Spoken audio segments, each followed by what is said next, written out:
Alrighty guys, as you can bring us another Dragon Ball Legends video. This is going to be more of a discussion video right here. We did just get the announcement of Ultra Super Gogeta, right? He absolutely looks fabulous, dude. He looks amazing. I think the title of the video obviously is he worth it, right? This is the pros and cons of Super Gogeta, and some of you guys may click onto this video, immediately hop into the comment section and tell me, of course it's going to be worth it, just the animations alone and the kit wise, right? But there is going to be cons for him, definitely, right?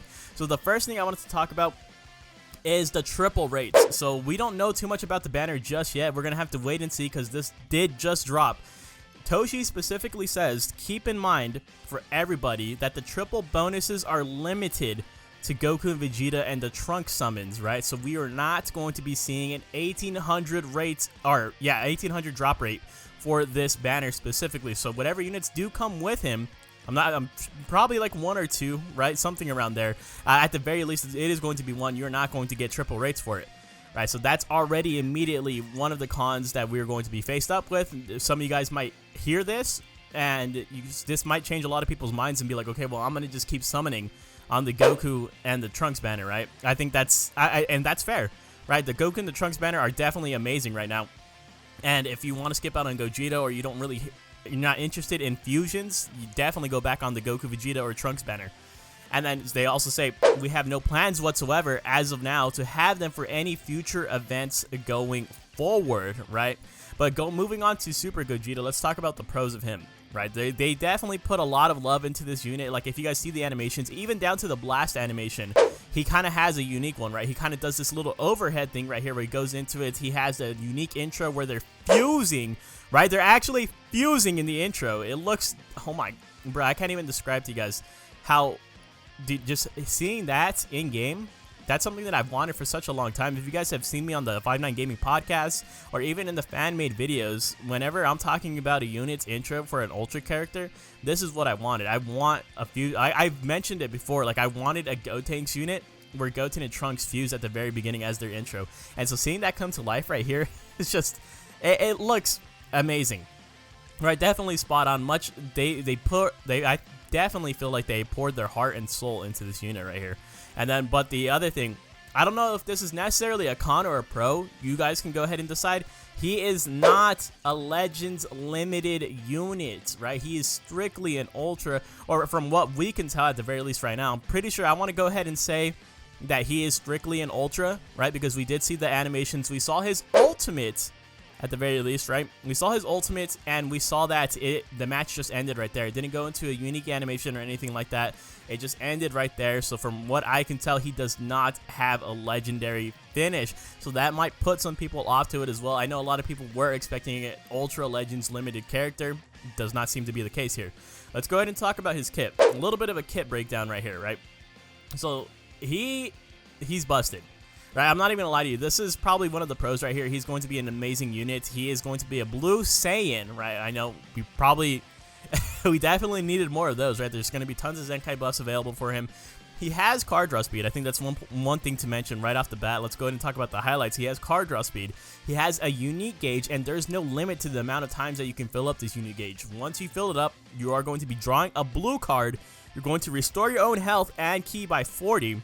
And you can continuously do this. So every single time you fill this up, it's going to go back down to 0, and you can fill it up once again and infinitely draw these special move cards. You can infinitely restore your own health, infinitely recover your ki. And the way to fill up the gauge is that every time that you use an arts card with that character, right?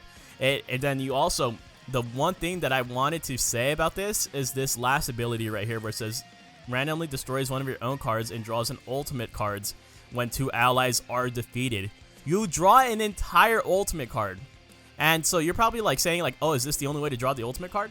No, it is not. We can go over to this next slide where Toshi specifically says, when combined with his main ability, it allows him to use multiple ultimate arts cards in a single battle, bro. In a single battle. That's actually kind of crazy, right? And then we move on to this next slide right here as well. But it just, that alone sounds nuts, right? So you can pop the main ability, get an ult off. It's probably going to do a massive amount of damage, and then once 2 of your allies go down, you're going to be able to pull another ultimate. I think this is pretty sure this is the only unit in the game that has ever done this, right? This is a lot of firsts for this guy right here. He's basically setting the bar right here, right? For like summonable ultras. He's going to be the first summonable ultra. He's going to be the first unit to have 2 ultimates. He's going to be the first to have a fusion in the intro like that. So at this point in time, many of you guys are going to be sold on this unit, right? Definitely a lot of you guys are going to be sold on this unit. Moving on to the next slide though, we have basically the Z ability. It is a very good Z ability. You get 3% of special move damage inflicted by Tag Super Saiyan, right? Just a little bonus. You get a 38% to Tag Fusion Warrior or Tag Saiyan based strike attack and defense, right? That's pretty good. He's a melee based unit, so that makes sense. You get an Ultra ability, and you have a little bit of leeway right here. This is where they're going to start playing around with the leader abilities. If this character is the leader, you apply the following effects: 30% to damage inflicted and 30% to Q recovery. If this character is not the leader, you apply the following effects to self per Tag Fusion Warrior. When the battle starts, 5% to damage inflicted, 5% to key recovery. So no matter where he's at, he's going to be doing like this is basically securing his spot. Like even though he is an ultra, prior ultra units like GT, like Omega, for example, right? Omega, his ultra ability, it kind of like secluded him to GT. Even with the Goku, it secluded him to Saiyans, right? And then Vegeta, it secluded him to, what was it, Frieza Force, I believe it was? Or the Planet Namek Saga, my bad. But this guy, he doesn't matter if he's ran on the leader slot. It does not matter if he's not ran. Well, it says if he is not on the leader slot, then you do want him on Fusion Warrior. But if you are going to put him in the leader slot, then he's just going to be buffing himself, right? So they kind of figured out a way to make this work even without all that stuff right there, right? So this unit, he's gonna be like insane, bro. And then keep in mind he's going to come out with the featured boost. You're gonna see a lot of this guy. I mean, well, theoretically, right? Theoretically, you're gonna see a lot of this guy if a lot of you guys are summoning, but it's just hard to choose right now because as of right now, I want to say, without seeing his banner just yet, I do believe the Goku Vegeta / Trunks banners are better. Let's go ahead and move on to the next slide right here. This is one of the other cons that I was talking about. So the summon period. So the summon period for Ultra Gogeta is only December 21st to January 5th. So it's giving you about a week and a half to summon for this unit, right? You only have a week and a half. This is really, really bad for free-to-play players like myself, right? Because, well, not even just free-to-play players. I think pay-to-play players as well. People who spend all that good stuff. It's going to be a lot shorter than usual. So, and he says everybody be careful, right? He says be careful because, you know, he knows that we're gonna want to dip into our wallets, right? So it's basically saying like it's pressuring you to summon, right? It's only giving you a short amount of time. For a free-to-play player, you're not going to be able to go ahead and wait.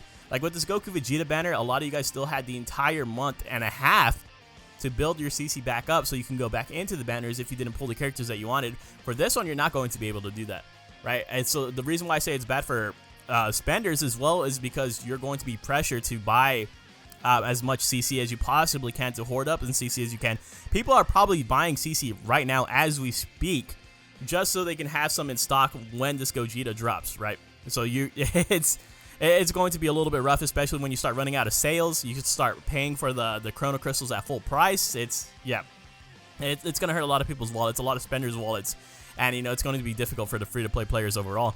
So I think that's one of the biggest issues I had with it. But one of the pros, right? You're not just talking about the cons of this Gogeta, is that the Z power you get from an Ultra character is going to be a lot higher than sparking, it says.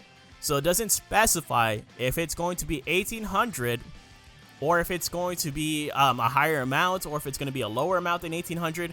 But it does say that it is going to be a lot higher than sparking, a lot higher. Like I have a feeling that his rate specifically might drop at 1800, right? But the rest of the banner is not going to drop at 1800, which is going to definitely they're providing an incentive to summon on him, right? They want to make money at the very least, right?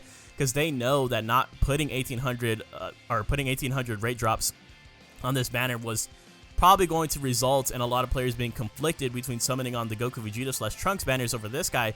So they had to go ahead because no one wants to.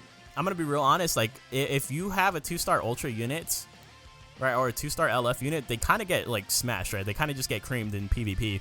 Like trust me, I experienced it a lot. Even when I would have the newest LF got 2 stars, and just running into PvP, it was fun to use them, but you definitely would get creamed.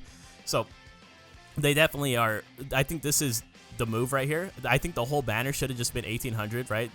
Just the whole Legends Festival. This is part of the Legends Festival, right? It should have been 1800, but at the very least, if we can't get 1800 on the whole banner, at least there's 1800 on the Ultra character, if not more.